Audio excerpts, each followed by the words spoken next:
Sinusitis या sinus में सूजन आ जाना, ये साइनोसाइटिस क्यों होता है, क्यों साइनस में सूजन आ जाती है और ये साइनस क्या होते हैं।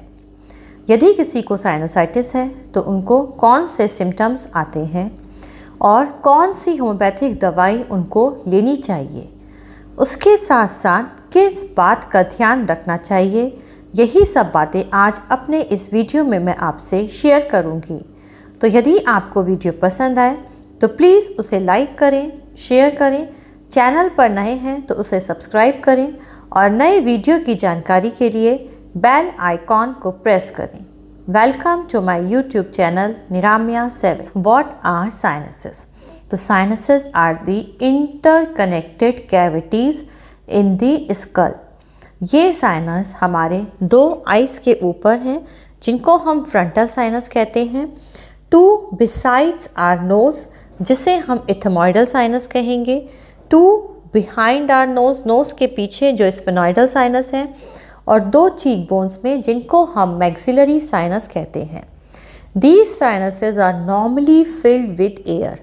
ये जो साइनस होते हैं वो नॉर्मली एयर से फिल्ड होते हैं and are connected to the nasal passage by a small opening or a duct. Normally इस opening या इस passage के थ्रू जो air है वो साइनस में जाती है और साइनस में बनने वाला म्यूकस नोज में ड्रेन होता है। लेकिन यदि यही ओपनिंग या ये पैसेज ऑब्स्ट्रक्ट हो जाए तब साइनस में जो बनने वाला म्यूकस है वो नोज में नहीं ड्रेन हो पाता है, जिसकी वजह से साइनस में सूजन आने लगती है और हम जिसे साइनोसाइटिस कहते हैं।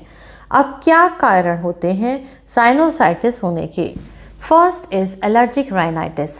तो जिन लोगों को एलर्जी है, जिन लोगों को बार बार छींकें आती हैं या नाक बंद रहती है या जुकाम रहता है, उन लोगों के भी साइनस में जल्दी सूजन आ जाती है या फिर साइनोसाइटिस की दिक्कत उन्हें रहती है।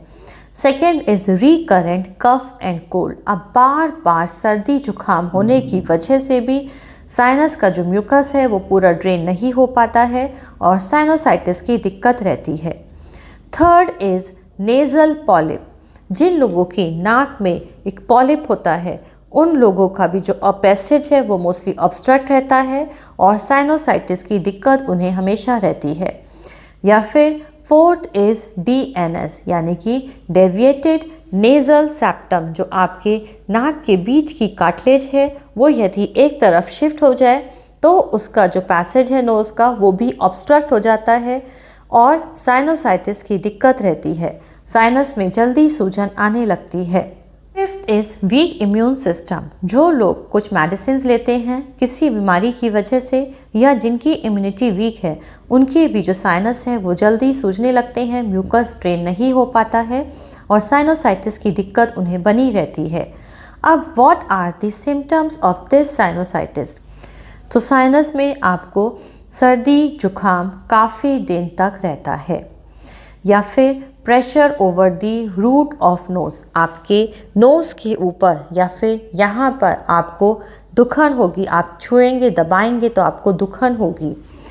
PNS post nasal drip. आप रात को सोएंगे तो आपके नाक में से गले में कुछ गिरता हुआ लगेगा या फिर आप सुबह उठेंगे तो आपके मुंह में से या नाक में से थिक येलोइश या फिर ग्रीनिश आपको बलगम आता है। या फिर जिन लोगों को साइनस की दिक्कत रहती है या कंटिन्यूस जुकाम बना रहता है उन लोगों के मुंह में से बदबू भी आने लगती है, जिसको हम हेलिटोसिस कहते हैं। आपके साइनस में बलगम जमे होने की वजह से आप सर झुकाएंगे तब आपको सर में हल्का दर्द भी लगेगा। या फिर लो ग्रेड फीवर, आपको हल्का हल्का बुखार भी रह सकता है। अब साइनस में कौन सी होम्योपैथिक दवाई लेनी चाहिए? तो अपने इस वीडियो में मैं आपको 2 होम्योपैथिक दवाई के नाम बताऊंगी। यह साइनस के मरीज को ज़रूर लेनी चाहिए। यदि आप ये दवाई लेते हैं तो जो आपके साइनस की सूजन है वो कम होने लगती है और जो आपके अंदर बलगम जम गया है साइनस में वो धीरे धीरे लूज़ होकर बाहर निकलने लगता है और एक होम्योपैथिक दवाई यदि आपको बहुत ज़्यादा ठंड लगती है, आपकी ससेप्टिबिलिटी है कोल्ड की, तब आप सोराइनम ज़रूर लें। तो जो 2 होम्योपैथिक दवाई आपको लेनी है साइनस में, वो पहली है काली बाइक्रोम। काली बाइक्रोम साइनस की एक बहुत ही अच्छी दवाई है। इसको हर साइनस के मरीज को ज़रूर लेनी चाहिए। काली बाइक्रोम में पोस्ट नेज़ल ड्रिप, आप मरीज सोएगा तो पीछे से नाक में से गर्दन में कुछ गिरता हुआ लगेगा, उसकी नाक हमेशा बंद बंद सी रहेगी, या फिर स्नीजिंग, छींकें बहुत ज़्यादा आती हैं। उसके साथ साथ आपके pressure over the root of the nose, यहाँ पे बहुत ज़्यादा दुखन होगी, या सर नीचे करने पर सर में एक भारीपन, एक दर्द रहता है। जो थिक डिस्चार्ज होता है, जो मॉर्निंग में डिस्चार्ज निकलता है, वो भी थिक ग्रीनिश या थिक येलो होता है। तो हर साइनस के मरीज को काली बाइक्रोम 30 पोटेंसी में ज़रूर लेनी चाहिए। 30 पोटेंसी की 2 बूंदें आप सुबह, दोपहर, शाम को लें। 2 बूंदें टंग पर सुबह डालें, 2 बूंदें दोपहर में और 2 बूंदें शाम को डालें। दूसरी मेडिसिन है साइलेशिया।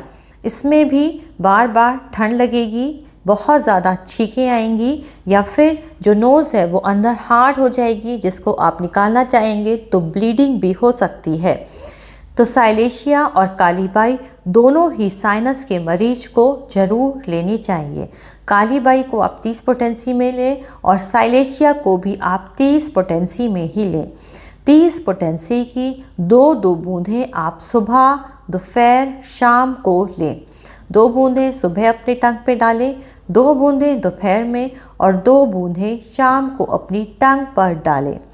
अब इन दोनों दवाइयों के साथ आप सोराइनम 200 पोटेंसी, यदि आपकी जो डिस्चार्ज है नोज़ में से, उसमें से ऑफेंसिव स्मेल है, आपकी जो डिस्चार्ज है वो बहुत पुराना हो गया है, जम गया है, उसमें से जो स्मेल आ रही है वो गंदी स्मेल आ रही है, आपकी ससेप्टिबिलिटी कोल्ड की है, आप बहुत जल्दी, आपको ठंड लग जाती है, जुकाम बहुत जल्दी हो जाता है, तब आप सोराइनम 200 पोटेंसी की 2 बूंदें रात को सोने से पहले एक बार ज़रूर अपनी टंग पर डालें।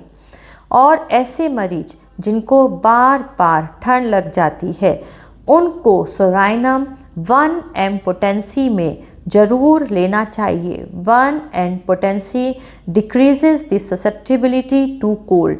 1 m पोटेंसी में आप 15 दिन में एक बार ज़रूर लें। 1 m पोटेंसी की 2 बूंदें आप 15 दिन में एक बार अपनी टंग पर ज़रूर डालें, तो it decreases the susceptibility to cold. दवाइयाँ साइनस की बहुत अच्छी दवाई हैं, हर साइनस के मरीज को ये दवाई ज़रूर लेनी चाहिए।